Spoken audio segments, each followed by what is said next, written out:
Welcome, very talented Mike Schneider and Rebecca Baird.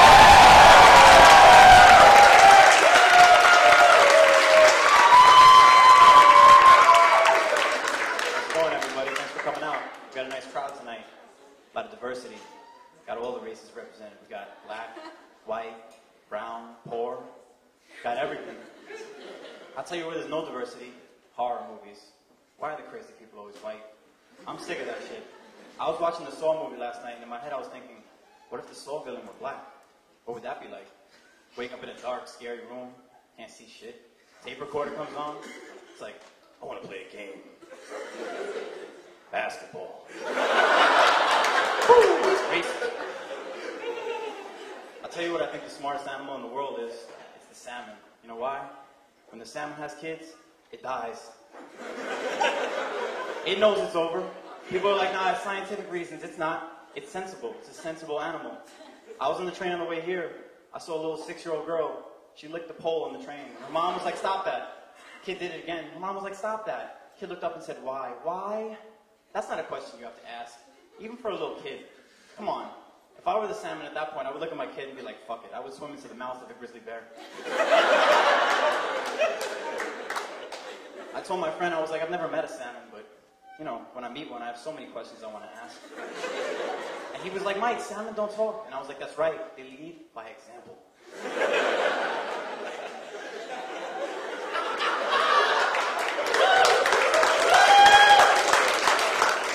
So I had a dream last night, and I was in La Puteria. And you know what that is? If you're Spanish, or you speak Spanish, or you live in Elmhurst. That's the whorehouse, guys. And I was a little disappointed because I was like, it's my dream. Why do I have to pay for it? But I was like, whatever, because in my dreams I'm rich, so fuck it, I could afford it. Cut to the next part of my dream. I was in a club, so I woke up, because clubs are awful. All the guys in the club are like 35 and creepy.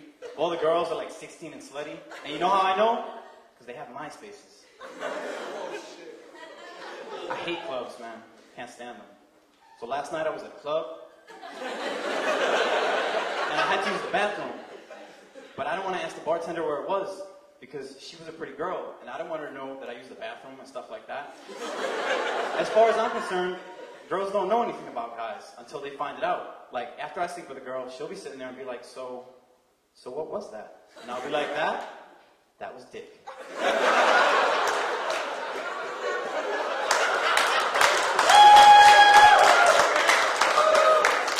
So I'm looking around for the bathroom, but it's dark and I can't find it.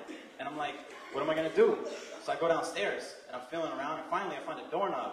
And I'm like, great, doorknob, this must be the bathroom. So I walk in. There's a bright light, and a Mexican guy on the floor, peeling potatoes. And I'm like, this is the weirdest bathroom I've ever seen, but fuck it. So I start peeing on the potatoes. And the guy doesn't speak English, but he's like, ay, las papas.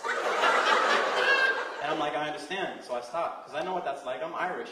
We had a potato famine, so I know what it's like to have potatoes and then not have potatoes.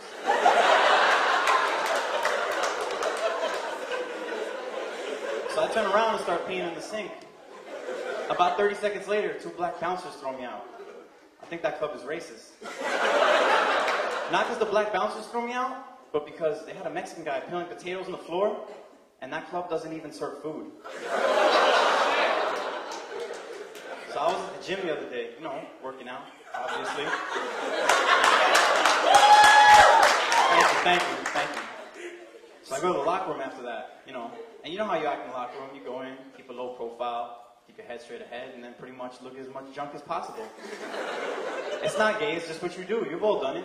I've been to the gym with some of you. You do it too much.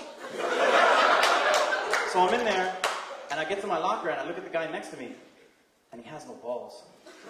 And I'm looking and I'm like, oh, fuck, this guy has no balls. I'm like, what do I do? And I know some of you are thinking, oh, that guy had ball cancer, you're really fucked up. But I know about ball cancer, and he didn't have it. So I'm looking, and by this time I'm thinking, I wonder how long I've been looking. I wonder if he noticed me looking. Should I look up? What do I do if I look up? Do I have an excuse? Should I tuck my balls in so we have common ground? I really don't know what to do, but then it comes to me. I'm like, oh, I know. I've been training for this all my life. I know what to do. So I run in the shower. I come back out, put my clothes on, soaking wet. I don't care. There's no time.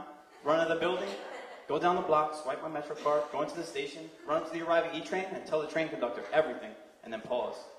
And he looks at me and he's like, that's good. You did the right thing. If you see a suspicious package, don't keep it to yourself. Tell an MTA employee.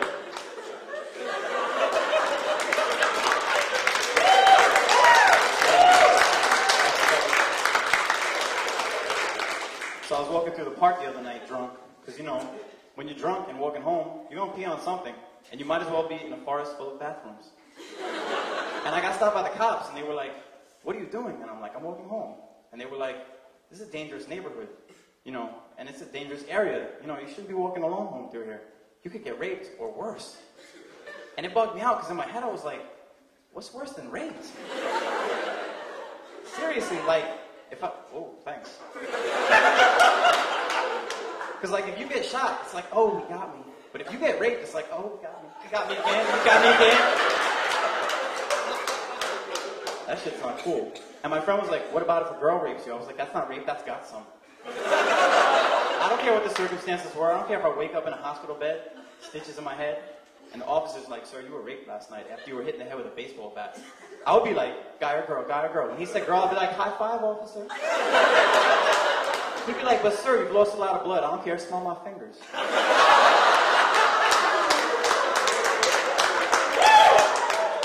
I'm going to a bar later tonight, and there's lesbians at the bar, and I'm sick of them.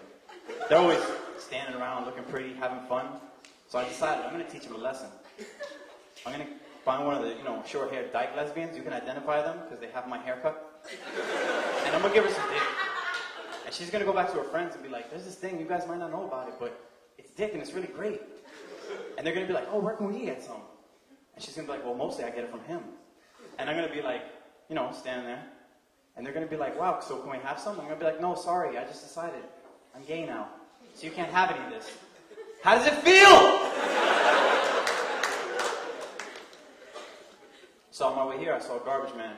And he was running down the block, trying to finish his shift before it started raining. And I was like, really? That's where you draw the line?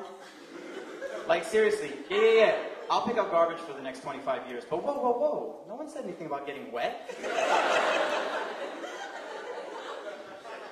When I was a little kid, me and my dad used to watch basketball. And he told me it was a really complicated game about coaching, you know. And he was like, wow, it's like a chess match, you know? And I was like, that's a fucked up chess match. He was like, why?